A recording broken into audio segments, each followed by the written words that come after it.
Fala pessoal, hoje a gente vai dar início à nossa parte 2 do vídeo sobre a história da saúde mental. Eu contei um pouco para vocês então no nosso primeiro vídeo sobre como que os estudos sobre o cérebro e sobre a área da psicologia e da neurociência começaram, quando foi que a gente começou a compreender a mente como um produto do cérebro e, portanto, o cérebro como um órgão fundamental para ser estudado pela psicologia. E a gente vai começar aqui hoje, então, falando sobre um marco muito importante, que foi no ano de 1906, o prêmio Nobel, tá? Que foi ganho aí pelo Camilo Golgi. Camilo Golgi desenvolveu, então, uma técnica bem inovadora, bem importante ali, que possibilitava, então, estudar os neurônios, que são essas células, essas unidades funcionais do nosso cérebro.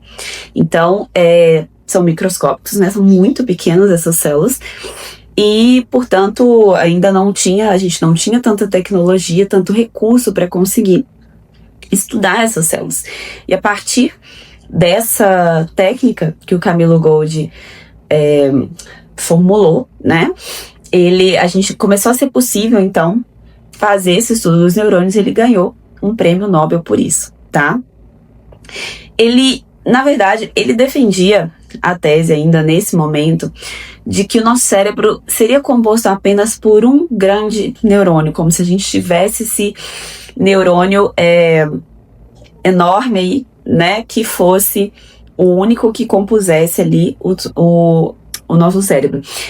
Já o concorrente dele aí, o Ramon e Cajal, defendia exatamente o oposto, de que a gente teria, então, uma rede cerebral composta por várias células, por vários neurônios.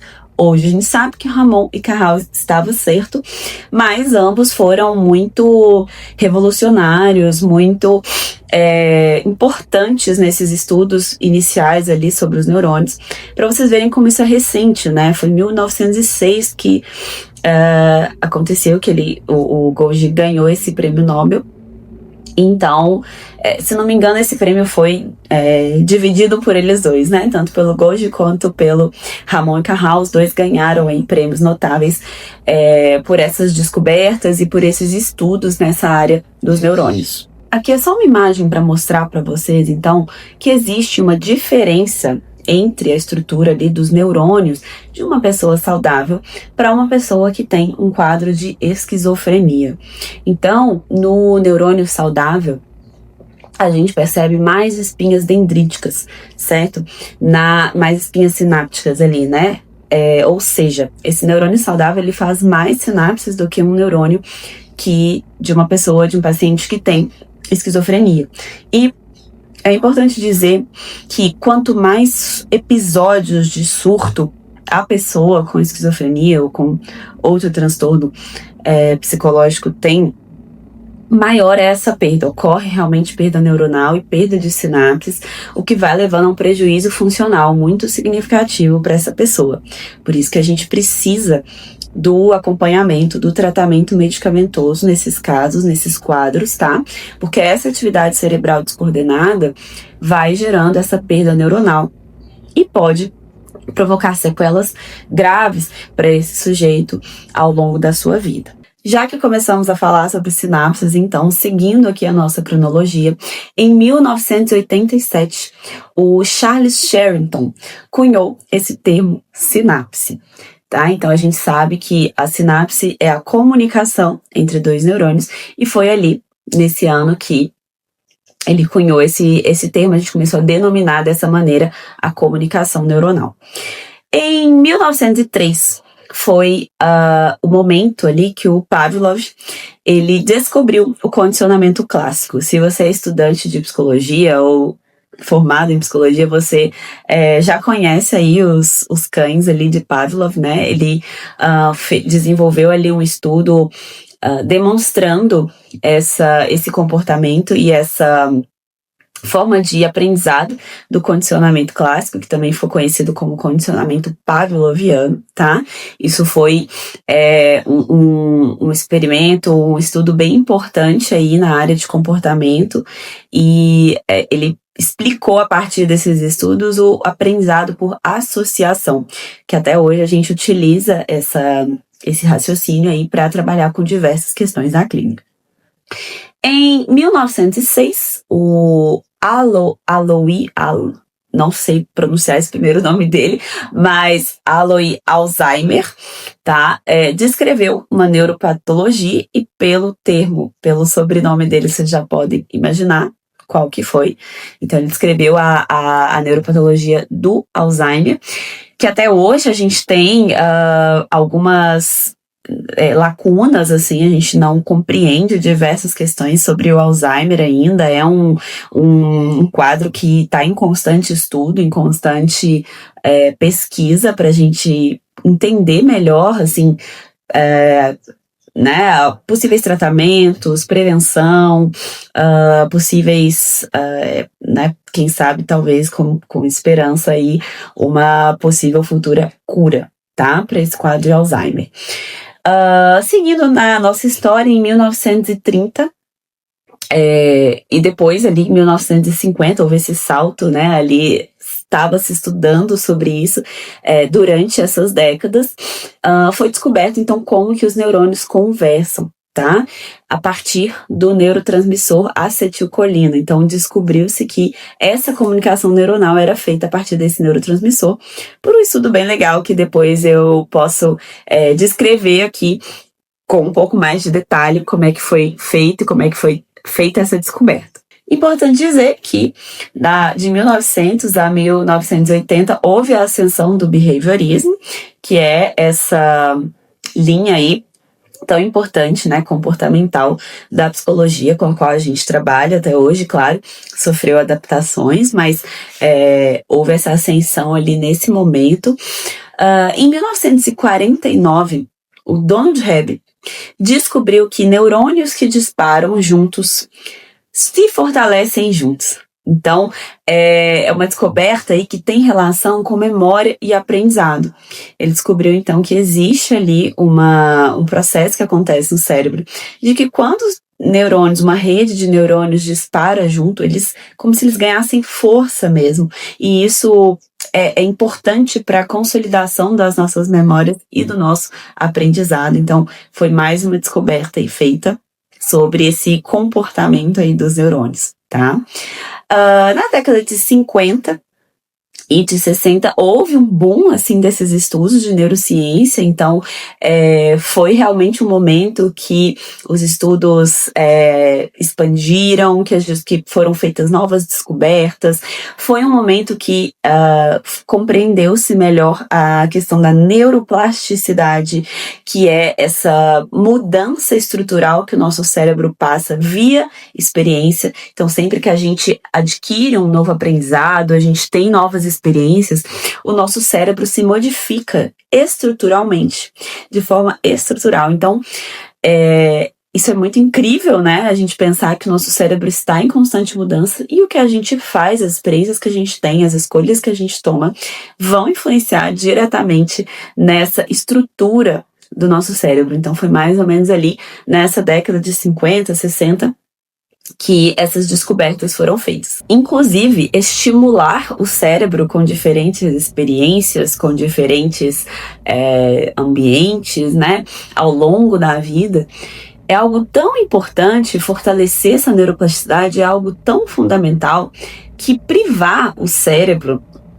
de estímulos altera a neurobiologia desse cérebro. Da mesma forma que quando a gente estimula o cérebro, ele muda, né? Ele evolui as suas funções. Se a gente priva o cérebro de estimulação, a gente altera também, é como se a gente atrofiasse, né, o nosso cérebro. Então, alguns quadros psiquiátricos podem ser desenvolvidos a partir de privação de estímulos. Isso é bem importante, bem sério. E também por uma estimulação excessiva. Então, a gente precisa dosar um pouco aí a magnitude dos estímulos, né, que a gente dá pro nosso cérebro, porque ele é bem maleável, ele é bem plástico, ele é bem adaptável às experiências que a gente dá e aos estímulos que a gente atribui, né, que a gente dá para ele também. Em 1950 foi desenhado o homúnculo sensorial. Quem aí já estudou, né, a psicologia ou alguma área da saúde também, anatomia, já deve ter visto esse cara, né? Esse cara aí de forma curiosa, engraçada. Mas o homúnculo sensorial, ele representa ali, então, as regiões do nosso cérebro que estão envolvidas com diferentes áreas. Então, quanto maior é a região representada nessa figura, significa que maior é a área do cérebro que está ligada a essa percepção sensorial. Então, a gente vê aí que mãos, boca, né, são regiões as quais tem uma parte, uma região correspondente no cérebro muito grande, muito significativa, porque são regiões que têm uma percepção, a gente tem uma capacidade de percepção sensorial muito aguçada nessas regiões do nosso corpo. Outro caso famoso é desse tal paciente HM, que em 1960, Brenda Milner mostrou essa função do hipocampo, tá? Que é essa região do nosso cérebro que está ligada à formação das nossas memórias, a partir dos estudos com esse paciente. Então tem também toda uma história ali relacionada, né, aos estudos que a Brenda Milner desenvolveu com o paciente HM, que é bem famosa no campo da psicologia, porque de fato, a partir desses estudos, pôde-se perceber que essa região do hipocampo é uma região que está relacionada às memórias, especialmente a memórias, né, na verdade, é uma região que a gente consegue identificar ali, que nos ajuda a formular memórias implícitas. Então, aquelas memórias que a gente nem sabe que a gente tem, né, aquelas informações que a gente guarda, que a gente nem sabe direito como que a gente guardou, habilidades às vezes manuais, motoras, que a gente também não tem muita clareza de como que a gente aprendeu, como que a gente desenvolveu, tá? Então, esse estudo possibilitou essa diferenciação também entre memórias implícitas e explícitas.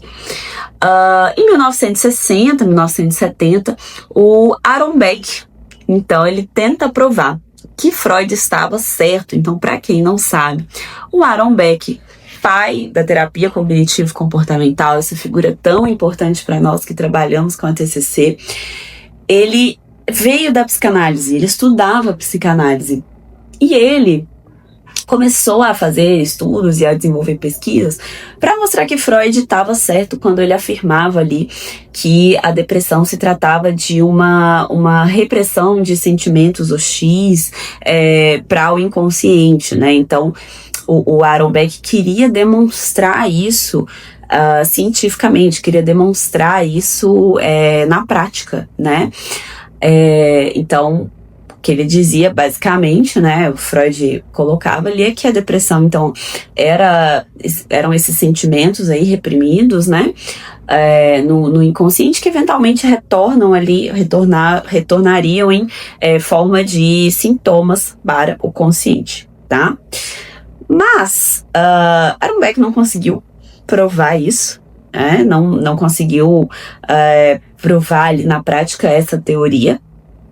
E o que ele percebeu é que, na verdade, a depressão parecia estar mais relacionada ao conteúdo dos pensamentos, dos sonhos, dos sentimentos das pessoas que viviam com depressão. Então, ele percebeu que as pessoas deprimidas, em geral, elas tinham formas de pensar, até de sonhar, de ver o mundo semelhantes, formas mais pessimistas, mais negativas, né? E foi aí que ele começou a desenvolver, então, a teoria cognitivo-comportamental, com essa ideia de que os nossos pensamentos influenciam diretamente os nossos estados emocionais.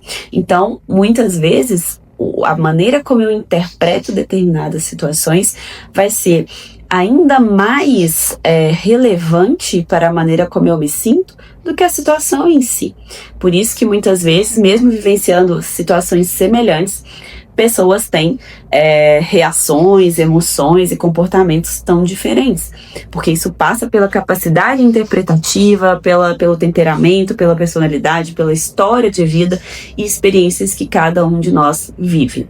Em 1969, Gordon Pohl faz uma pergunta muito importante que até hoje a gente se faz quando a gente vai pensar nos tratamentos em saúde mental, em quais tratamentos nós vamos escolher e aplicar para os nossos pacientes, que é a seguinte pergunta: qual tratamento feito por quem é mais efetivo para este ou para aquele indivíduo com esse problema específico?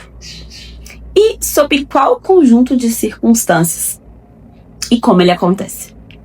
Ou seja, a gente parou de acreditar, mais ou menos nessa época, que todo tratamento em psicologia, em saúde mental seria válido e principalmente que seria válido da mesma maneira para todo mundo, para todos os pacientes, para todos os quadros clínicos.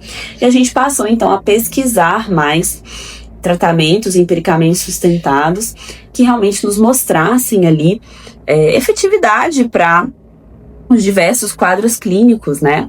Então, foi ali que começou essa indagação e o Aaron Beck estava ali nessa linha, né, estudando os tratamentos disponíveis, e foi quando, em 1977, ele faz essa ruptura na história da saúde mental. Então, ele provou que a TCC, a terapia cognitivo-comportamental, que foi a terapia que ele desenvolveu a partir desses estudos dele, que começaram lá na psicanálise, é tão eficaz quanto o tratamento medicamentoso para a depressão. Isso foi uma descoberta belíssima que se sustenta, né, até hoje. E aí eu coloco até aqui para vocês o gráfico que demonstra, né, que realmente tanto grupos de pacientes que tinham a depressão e que foram tratados somente com a terapia cognitivo-comportamental e grupos de pacientes que foram tratados com medicamento, ambos melhoraram, ambos tiveram remissão de sintomas bem considerável.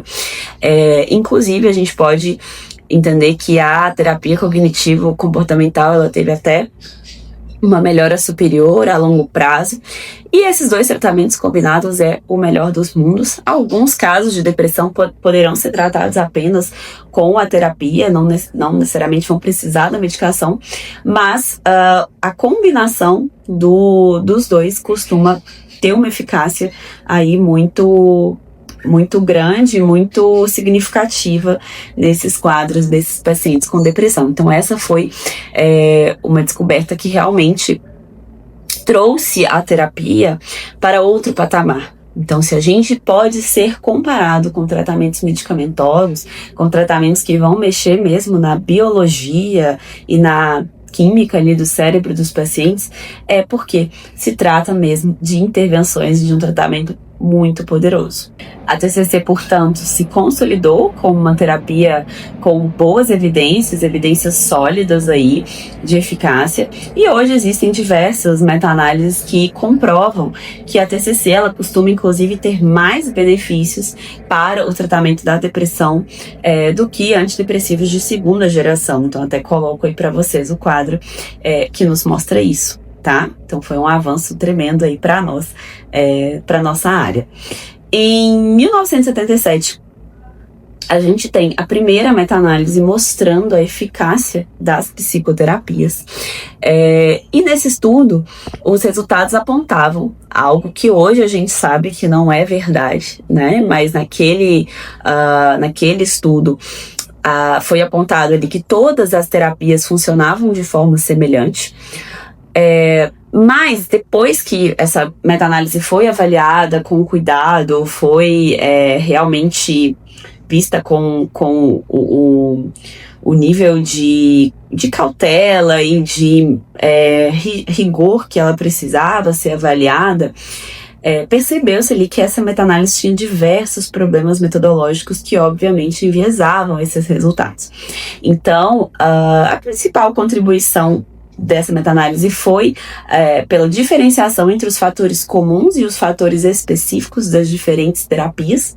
Então a gente concluiu ali que existem alguns fatores comuns em todas as linhas, em todas as abordagens terapêuticas que de fato são importantes tendem a funcionar e a serem relevantes para o tratamento dos pacientes, porém, existem fatores específicos que é o que realmente vai fazer diferença e vai dizer se uma abordagem vai ser eficaz para determinado quadro clínico ou não. Dentro desses fatores comuns, então, a gente aponta o contato humano, a relação terapêutica, o acolhimento, a empatia, a aliança, a expectativa de melhora. Todos esses são fatores que precisam estar presentes em qualquer terapia, em qualquer relação de paciente e psicólogo, porque sem isso, de fato, não existe melhora.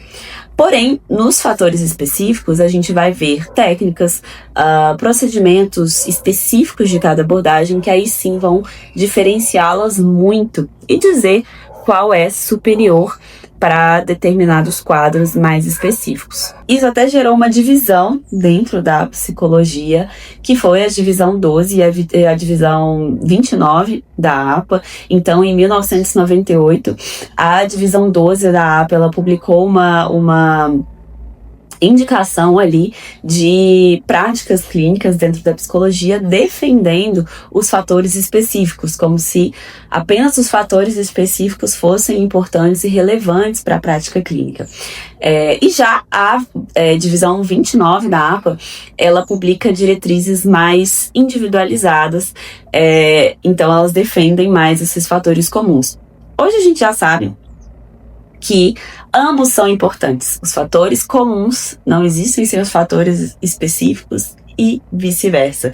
Então, o resultado dessa briga aí, dessa divisão entre a divisão 12 e a divisão 29 da APA foi a prática baseada em evidências. A gente conclui, então, que ambos esses componentes são fundamentais para uma boa prática clínica. Então a gente uniu, né, a importância aí desses fatores comuns com os fatores específicos. E agora eu vou apresentar para vocês as chamadas ondas das terapias cognitivo-comportamentais, tá? Então, as terapias cognitivo-comportamentais, a gente reuniu elas em 3 ondas aí, de acordo com o momento, né, a cronologia com que essas terapias foram surgindo e se apresentando aí. Então, foram 3 ondas principais aí das terapias cognitivo-comportamentais. A onda 1, então, agrupou ali as intervenções baseadas principalmente no condicionamento clássico, no condicionamento pavloviano, e operante, que então era o condicionamento ali de Skinner, né, que foi descoberto por Skinner. Então, ali nessa onda, a gente já tinha, por exemplo, uma terapia de exposição, né, análise de comportamento aplicada, e era uma aplicação também das terapias cognitivo-comportamentais mais institucionais, era pouco feito em consultório, era mais para fins de pesquisa, para fins de estudo mesmo, que essas terapias eram praticadas. Já na onda 2, a gente tem intervenções aí com início, meio e fim, tá? E com mais ênfase agora no internalismo, isso nesse lado cognitivo. Vamos dar mais foco então para os pensamentos, vamos dar então mais foco para as interpretações, bem aquela pegada ali de Aaron Beck, né, da terapia cognitiva. E aí foram principalmente esses 2 grandes autores aí, o Albert Ellis, né, que é o fundador da terapia racional emotiva comportamental, e o Aaron Beck, fundador da terapia cognitivo-comportamental, que, aliás, fundador da terapia cognitiva, né, esses 2 juntos fundaram, então, a terapia cognitiva comportamental, que marcou essa onda 2 aí da psicologia. Já a onda 3 recuperou algumas intervenções aí baseadas na seleção por consequências, com menos internalismo, então menos foco nos pensamentos, nas interpretações, mas com propostas mais contextuais, né, que abarquem então todos os possíveis pacientes aí da clínica, tá? Tanto aqueles que têm diagnósticos formais, diagnósticos fechados para algum transtorno, quanto outros sujeitos, outros pacientes que não necessariamente têm um diagnóstico, tá? Então é aqui que entram aqui na terceira onda, que entram essas abordagens como a FAP, a ACT, a DBT, e por aí vai. A terceira onda, então, deu um foco maior na análise funcional, tá? Que é uma forma aí de analisar comportamentos que a gente utiliza muito até hoje na prática clínica. E aí a gente já tem algumas especulações sobre a quarta onda das psicoterapias, que não existe formalmente ainda, mas está sendo produto de muita pesquisa, de muito estudo, que aí é que entram mais as intervenções baseadas nos processos disfuncionais. Então, entra a terapia baseada em processos, uma nova forma de pensar as terapias, de pensar a psicologia e de organizar as intervenções e a formulação de caso. Então, a principal ideia assim, dessa quarta onda, né, que ainda está em construção, é a gente olhar para esse paciente como um indivíduo que tem um problema, né, e não o problema desse indivíduo, né, a gente olhar para o sujeito como um todo e vê-los, então, como ver essas intervenções, essas técnicas das terceiras ondas, das outras, das linhas ali psicoterapêuticas, né? Não como um pacote individual para cada transtorno, mas como ferramentas para aplicar para diferentes quadros, diferentes questões, mesmo aquelas que não se enquadram em diagnósticos clínicos formais. Então é isso, pessoal, que eu queria passar para vocês sobre alguns dados importantes e relevantes da história da psicologia, da saúde mental. Claro que teria sempre, né, tem milhares de outras coisas para a gente falar sobre, e essa história tá longe de ter fim, a gente está construindo, a gente está evoluindo a cada ano que passa, o que é maravilhoso.